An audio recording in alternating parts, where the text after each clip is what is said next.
Solitudine. La condizione, lo stato di chi è solo, come situazione passeggera o duratura.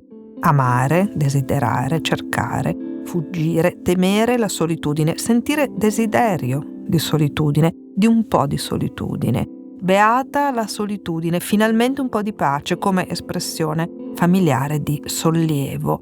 Cercare, trovare la serenità dell'animo nella solitudine di un convento, anche condizione di chi vive solo dal punto di vista materiale, affettivo, vivere in solitudine, nella più nera solitudine, trascorrere la vecchiaia in solitudine, sentire il peso o la tristezza della propria solitudine. Luogo solitario, disabitato, la solitudine dei monti e dei deserti, anche al plurale, le vaste solitudini oceaniche. Ho iniziato tardi a soffrire di solitudine. A 13 anni potevo sentirmi a disagio, ma non mi sentivo sola. Il primo ricordo che ho della solitudine come un fastidio avvertito col corpo, quasi un penoso senso di vergogna, è quello provato il primo Natale che ho passato senza la famiglia, a 21 anni, quando abitavo a Londra. Ero lì da 2 mesi ed ero entusiasta di starci, innamorata della città e delle esperienze che stavo facendo. Il giorno di Natale, non so come, ero finita a pranzo da una coppia di romani sconosciuti, amici di amici, i primi italiani che incontravo da quando ero lì. Confrontarmi con loro, che erano fidanzati, belli, apparentemente felici, con una bella casa e una tavola ben apparecchiata, mi aveva fatto sentire sola e mi ero vergognata di esserlo. Improvvisamente mi ero accorta di avere un brutto taglio di capelli, qualche chilo di troppo, dei brutti vestiti, e che quella che fino a un momento prima mi era sembrata un'inebriante libertà non era altro che un'evidente solitudine. Nonostante questo, qualche mese dopo sarei andata a vivere con loro, che cercavano qualcuno con cui dividere il costo di un nuovo appartamento, perché da quello di Natale dovevano andarsene. Non mi sono mai sentita sola e a disagio come nei pochi mesi in cui ho vissuto con quella coppia. Mi inventavo impegni e amici che non avevo, pur di non cenare a casa con loro. Ho dato corda a un amico turco che non mi piaceva, rovinando l'amicizia, pur di provare a essere in coppia anch'io. Eppure fino a prima di incontrarli nella mia stanzetta di West Kensington, col riscaldamento che funzionava con le monetine e la compagnia saltuaria degli amici della collega inglese con cui uscivo ogni venerdì sera, ero stata benissimo. Mi sono di nuovo sentita molto sola qualche anno dopo a Milano, tra i 27 e i 31 anni, dopo aver lasciato il fidanzato molto più grande di me che mi aveva fatto da padre dopo la morte del mio. E qualche volta durante il mio secondo matrimonio, quando lavoravo così tanto che non avevo il tempo per fare la pipì e succedeva che crollassi disperata e mio marito non capiva perché mi sentissi sola nonostante tutto quel che avevo. Poi mi sono sentita spaventosamente sola dopo il divorzio. Basta poco per sentirsi soli, scriveva Grazia Cherchi. Beh, mica tanto.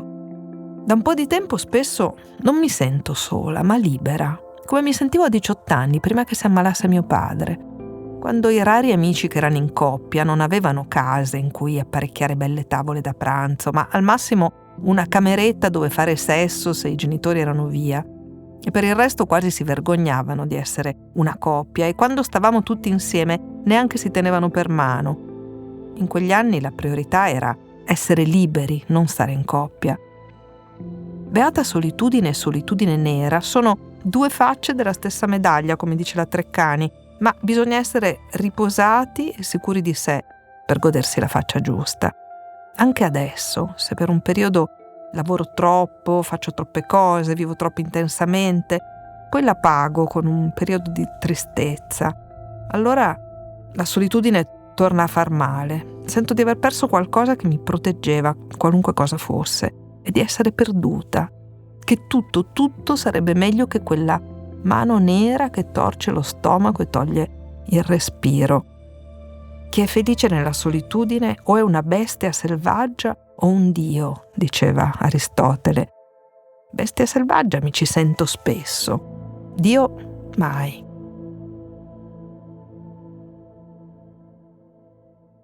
Credo l'abbiate riconosciuta tutti, la voce di Daria Bignardi, che ha letto un brano tratto dal suo ultimo libro che si intitola Nostra solitudine.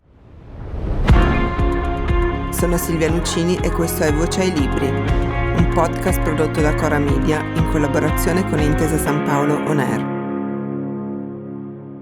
Per non perdere gli episodi di Voce ai Libri, clicca il tasto Segui e attiva la campanella. E se ti va, metti 5 stelline su Spotify.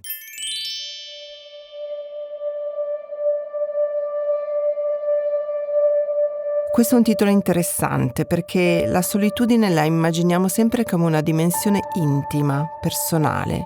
Invece Daria Bignardi ci racconta come possa essere non solo condivisa, ma proprio collettiva. Come se fosse il mondo stesso in cui abitiamo insieme in questo momento a farci sentire soli. Scrive: sentirsi tristi o soli non è una questione privata. E anche se questo libro segue la sua autrice in giro per il mondo, al bar, dallo psicologo, nelle sue chat di WhatsApp, la sua diventa una storia che ci riguarda. Perché, come dice in esergo Eva Illuz, le emozioni sono il dialogo che intratteniamo sottovoce con il mondo. Daria, per prima cosa vorrei chiederti come ti è venuta voglia di parlare di solitudine. Di solito abbiamo un po' di pudore a dire mi sento sola. È un sentimento che si confessa con un po' di fatica perché si porta dietro una specie di svalore, come se in fondo pensassimo che se una persona è sola un motivo in fondo ci sarà. Forse il fatto che questo sentimento sia allargato e ha adesso le dimensioni di una specie di epidemia ed è diventato indipendente dalla presenza o dall'assenza di persone intorno. Forse questo ti ha spinto a parlarne? Ma in realtà c'era qualcosa che covava da tempo e anche nei libri precedenti, come se fossero puntate precedenti, soprattutto gli ultimi due. Uno era sui libri che mi hanno rovinato la vita e lì c'era uno sguardo molto attento a quella cosa che è il dolore quando ti attrae, e poi l'ultimo che era sul carcere, che era un libro dove parlavo delle mie esperienze nelle carceri, ma anche del tema dell'isolamento, della prigione. Non contenta, sentivo che c'era ancora da cercare, da viaggiare, da capire, e non sapevo ancora bene cosa, però ronzavo attorno a anche dei viaggi, dei posti che mi chiamavano. Ero stata in Amazzonia, ero stata in un villaggio molto remoto, ci si arriva con 30 ore di barca da Manaus e non so cosa cercassi, però sapevo che c'era qualcosa che mi riguardava in quel posto. Poi durante un viaggio con mio figlio che ho fatto tra Vietnam, Cambogia e Laos. Allora, noi eravamo andate, non rideteci dietro, ma eravamo andati scegliendo il Vietnam anche perché ad aprile erano i 50 anni dalla fine della guerra e insomma questo piccolo paese, l'unico che ha sconfitto gli Stati Uniti, un po' ci chiamava, soprattutto mio figlio. Insomma, ha scelto questa meta, siamo andati al museo dei resti della guerra di Hanoi e guardando le foto di Robert Capa, degli altri fotografi che testimoniavano quella guerra, intanto mi sono ricordata di altre guerre dove ero stata, passata, da quella della Bosnia nel 95 a 2 anni fa, l'Ucraina invasa dalla Russia. Ero stata non tanto tempo, una decina di giorni a Odessa, e mi sono resa conto che c'era qualcosa che mi chiamava in questi luoghi, così come in Amazzonia e nelle condizioni di guerra, e volevo capire cos'era e mi rendevo conto che aveva a che fare anche con le cose di cui avevo appena scritto, il buio, il carcere, e ho dato nome solitudine a questa cosa che mi chiamava. E lì in Vietnam ho cominciato a scrivere, infatti il libro inizia proprio lì, e da lì sono con mio figlio e quindi non sono sola, e anche quando sono da sola, perché ad esempio lui si ammala all'inizio, gli viene la febbre alta. No, prima viene a me, poi l'attacco a lui, è lo smog di Hanoi è spaventoso, e quindi vado in giro da sola, però non sono sola perché in albergo c'è lui, E mi rendo conto che questo paese, interessante, bellissimo, però è diventato estremamente globalizzato. Faccio il paragone tra il Mekong, sporchissimo, pieno di rifiuti, di plastica, e il Rio delle Amazzoni, il Rio Negro, dove ero stata qualche mese prima, e penso che tutto questo è frutto appunto della globalizzazione, del capitalismo, che è anche un sistema, come diceva l'Esergo che prima hai citato, che ci fa sentire soli. Io credo o mi fido parecchio della sociologia, cioè anche della psicologia, della psichiatria, però la sociologia, guardando più alla collettività che all'individualità, ci spiega anche le nostre emozioni. Quindi il sentirsi soli è qualcosa che è anche alimentato da capitalismo e globalizzazione, che tolgono comunque identità sia ai luoghi che a noi umani, e non solo, anche al mondo animale e vegetale. Insomma, partendo da lì, dal Vietnam, dal Museo della Guerra, dalle altre cose che ho visto, poi ho continuato questo viaggio un po' dentro di me, un po' fuori di me. Mi ha portato anche in altri posti, in Cisgiordania, in Uganda. La parola che teneva tutto insieme era sempre quella, solitudine. Però così, viaggiando dentro e fuori, mi sono accorta di quanto sia appunto un sentimento collettivo e di quanto però abbia anche una parte bella e preziosa. Parlavi del Vietnam, in fondo quel viaggio ti ha un po' delusa, diciamo, quel sud-est asiatico non ti è piaciuto, forse perché non corrispondeva a un'idea mentale che tu ti eri fatta. Però tuo figlio Ludovico un po' ti svergogna perché ti dice: ma insomma, che cosa pensavi? Come che il progresso debba essere solo nostro, che qui se le ragazzine fanno TikTok è più vergognoso di quelle che lo fanno da noi. Allora ti volevo chiedere se questa sensazione che chiamiamo solitudine abbia qualche cosa a che fare anche con la nostalgia, una nostalgia di qualche cosa che magari non abbiamo mai vissuto ma semplicemente immaginato, ma quindi anche una mancanza. Beh sì, io chissà cosa mi aspettavo di trovare il sud-est asiatico che avevo letto nell'Amante di Marguerite Duras o in altri libri, il mondo esotico, poi figuriamoci comunista, vincitore con gli Stati Uniti, e giustamente mio figlio mi ha detto: cos'è, pensi che possiamo inquinare solo noi? Questo loro entusiasmo e questo loro anche grandissima crescita economica, guarda come cambia le persone. Continuavamo a incontrare ragazze giovanissime, laureate in economia e commercio, che ci dicevano che i loro genitori coltivavano ancora il riso a mano, quindi in una generazione una grande salto culturale e sociale dato anche dall'economia. Quindi ecco, non è che il neoliberismo ci può dar fastidio in luoghi dove in realtà migliora la vita delle persone, però come dici tu è vero che un po' quel sogno esotico così un po' fantasioso, un po' anche, ecco, dicendo la parola nostalgia mi fai pensare anche a un'età, un mondo, cioè quello della mia infanzia, della mia adolescenza, in cui forse era più facile sentire il battito del cuore del mondo, non so come dire. Adesso mi rendo conto che suona un po' trombone quello che sto dicendo, però c'era più silenzio. Io poi sono di Ferrara, città silenziosissima, dove tutti vanno in bicicletta, e ho proprio ricordi della nebbia che attutisce tutto e di grandi silenzi, di sensazioni metafisiche in cui me ne stavo protetta e accucciata sul mio divano a leggere.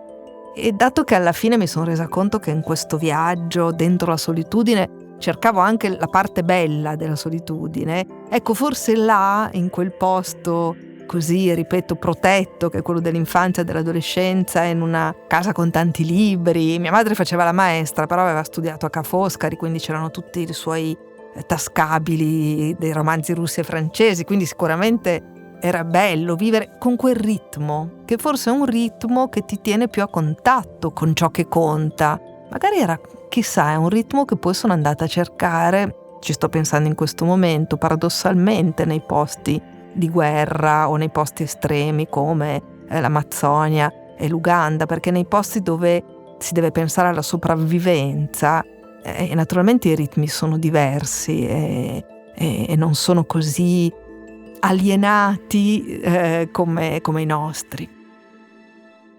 Infatti, nei viaggi che racconti o che fai come giornalista, ti portano dove insomma il mondo fa un po' più male, no? Diciamo. Però paradossalmente tu sembri meno sola, più felice, non so se posso usare questa parola in contesti che felici non sono. È come se tu, avvicinandoti un po' all'epicentro del dolore, avessi un po' più pace. Perché? Beh, sai, in quei posti c'è sempre più senso di comunità, sia nel villaggio dello Shishaou, nel cuore dell'Amazzonia, che nel villaggio sulle colline di Hebron, persone che devono ogni giorno avere a che fare con conflitti, aggressioni, sopravvivenza, sono molto più unite e molto più legate alle loro radici, e tutto questo ti dà un senso di calore, umanità, ti ricorda ciò che conta e ciò di cui è fatto l'uomo, che ci fa anche stare bene, no?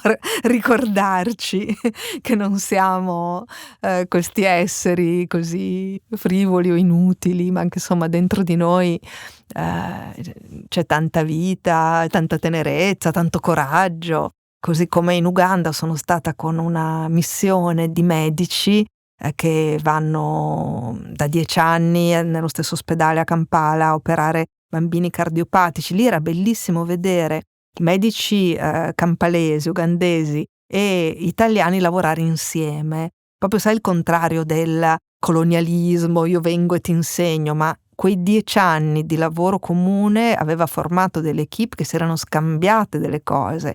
E lì ci sono andata, tornata dalla Cisgiordania, dove ero tornata ovviamente angosciata, poi ad aprile, insomma la situazione era terribile e non era neanche così come poi è successo, no? Le manifestazioni, quindi un modo, come dire, per sentirci tutti collegati sul rifiuto di quella violenza.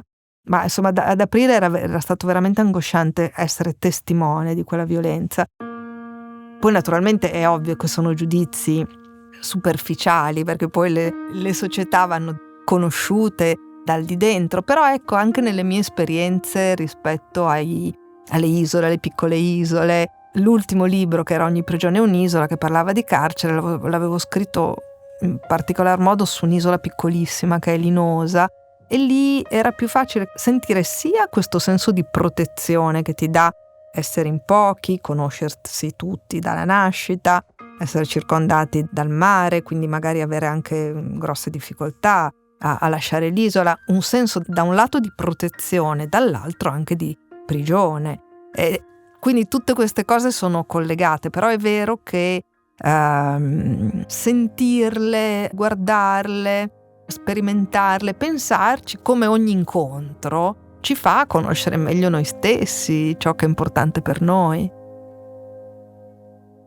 C'è una trave che casca in testa in questa storia, in senso figurato ovviamente, del tuo divorzio, che è l'evento che riaccende un po' il tuo malessere, la tua fatica di vivere. Però dopo un po' tu dici che questa trave anche la benedici. Che cosa succede? Che cosa trasforma un dolore in un'opportunità? E funziona sempre questo discorso? No, secondo me sarebbe molto meglio evitare tutte le travi in testa e tutti i dolori, possibilmente. Beh, fino a un certo punto, perché dai, diciamo che fino a una certa età c'è bisogno di sperimentare i propri limiti e di conoscere se stessi attraverso le difficoltà, però insomma un sacco di dolori ce li risparmieremmo volentieri. È vero che se proprio deve succedere e se proprio questo dolore deve attraversarti, è probabile, è possibile che ti faccia andare in un posto dove magari non saresti andata. Io ad esempio magari senza quel trauma non avrei cercato di capire a quale altri traumi era collegato, perché mi faceva così male. Sicuramente aveva a che fare con cose che ho vissuto nella prima infanzia. Addirittura, sai, gli psicologi ti dicono traumi che potrebbe aver vissuto tua madre, averti trasmesso. Ecco, io ho pensato che magari senza quella trave in testa non avrei guardato così tanto negli occhi la storia della mia solitudine, che sapevo che c'erano un po' di cose che dovevo avere il coraggio di guardare negli occhi, però uno se ne sta anche bello comodo a non guardare negli occhi tutti i suoi dolori e tutte le cose che ci sono da sistemare.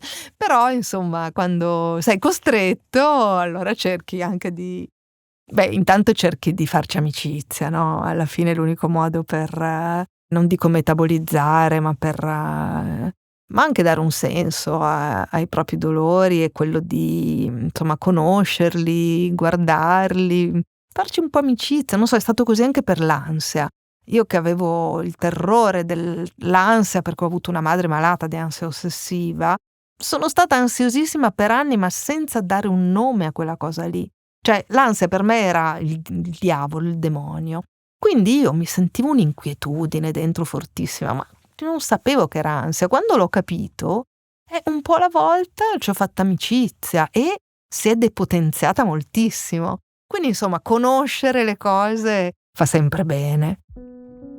Adesso sei più amica della tua ansia o della tua solitudine? Ma sai, di entrambe, no? Anche perché appunto scrivendo questo libro, facendo tutti questi incontri, mi sono resa conto, intanto di quello che Emily Dickinson ha capito molto meglio di me, ovvero lei scrive: sarei forse più sola senza la mia solitudine. La solitudine può anche fare molta compagnia e anche, insomma, darci una grande forza. La solitudine è anche molto bella, è molto preziosa, sia perché è naturalmente un luogo da dove riposare, rigenerarsi, ma anche perché è un luogo da dove restare meglio in ascolto del battito del cuore del mondo, meglio in ascolto degli altri, e quando ci si rende conto che quello che noi proviamo lo provano tutti, è molto bello, perché ci si sente connessi con tutti gli umani, gli animali, i vegetali.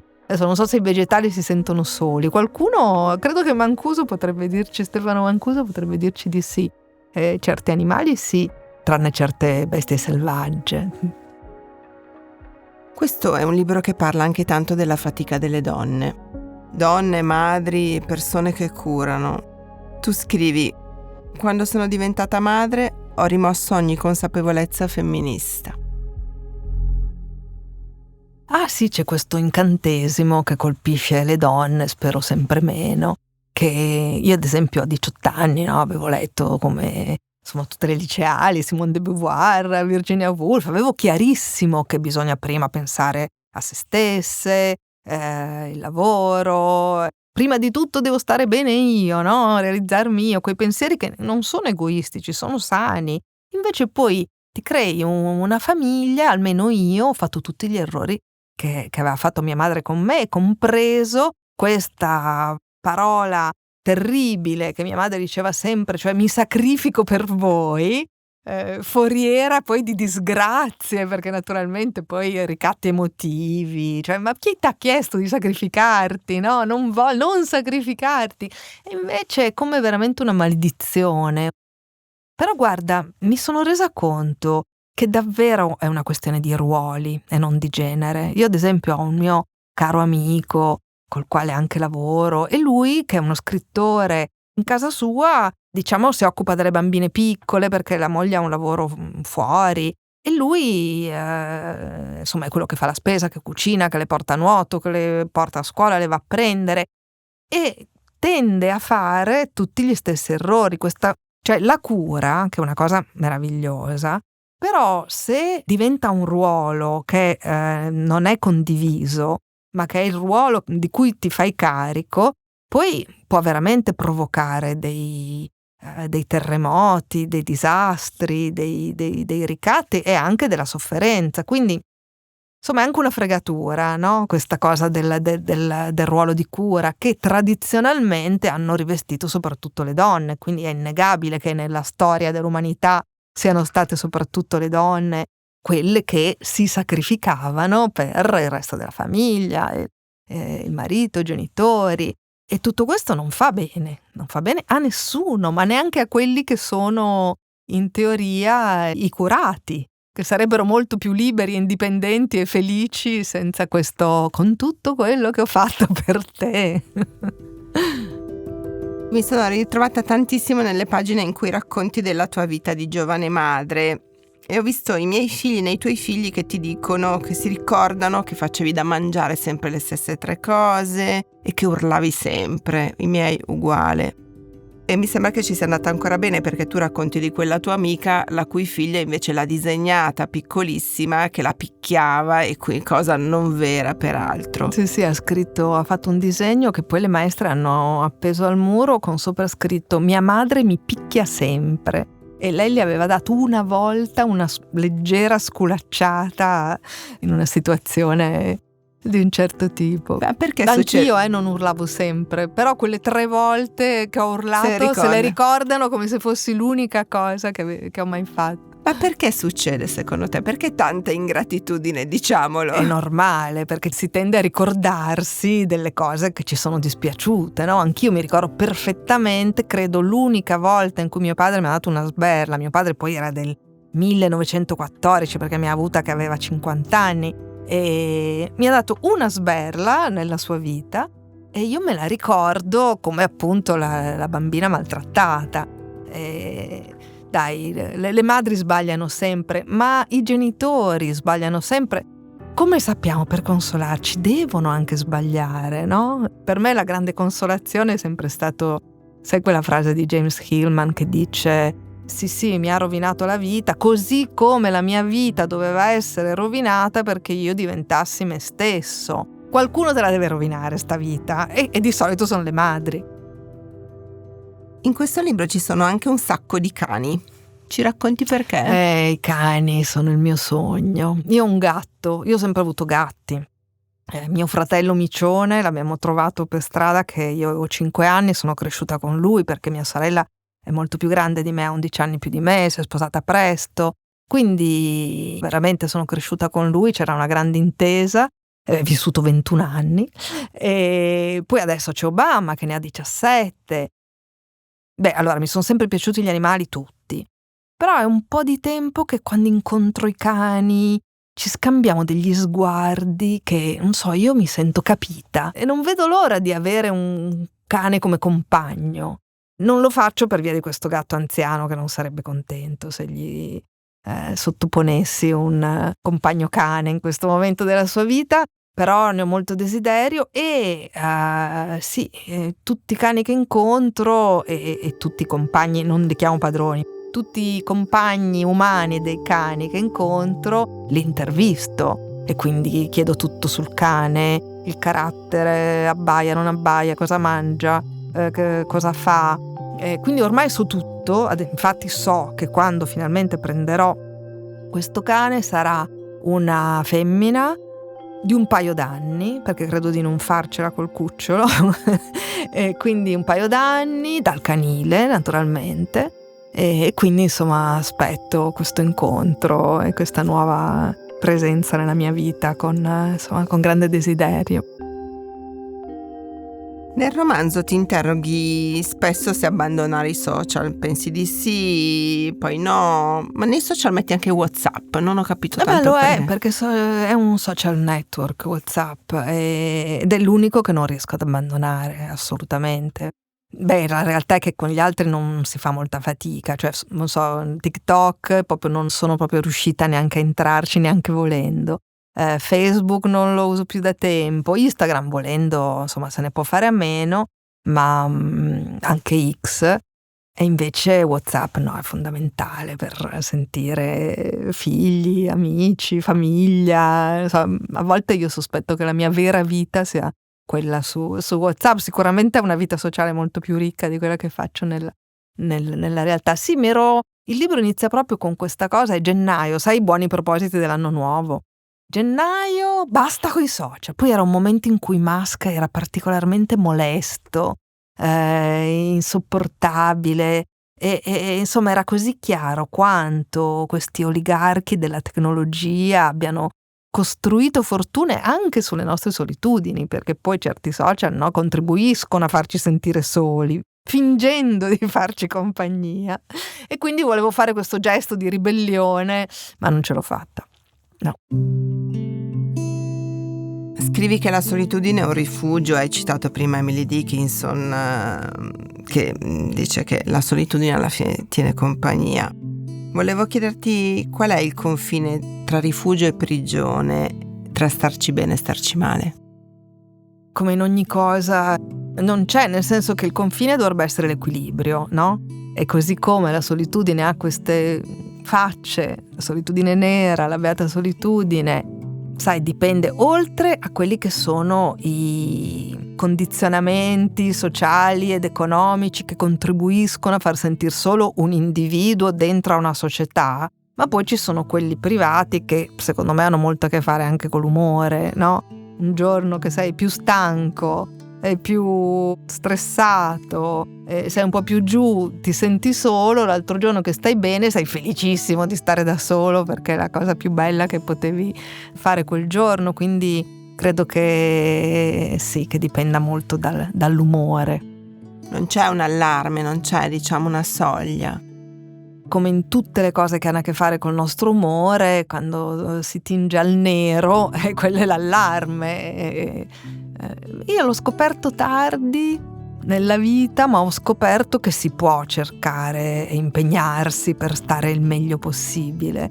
E quindi quando si capisce che quell'allarme, no, che è semplicemente un pensiero negativo, magari ricorrente, ognuno di noi ha i suoi stratagemmi, no? La passeggiata, vado a correre, vado al cinema, leggo, il cappuccino, ognuno di noi ha il suo trucco. Il tuo qual è? Leggere tanto perché mi riposa, e la natura sempre, ma anche proprio aprire la finestra, guardare il cielo, anche il cielo di Milano delle volte può essere ispirante. Abbiamo dato voce alla nostra solitudine di Daria Bignardi, Mondadori editore.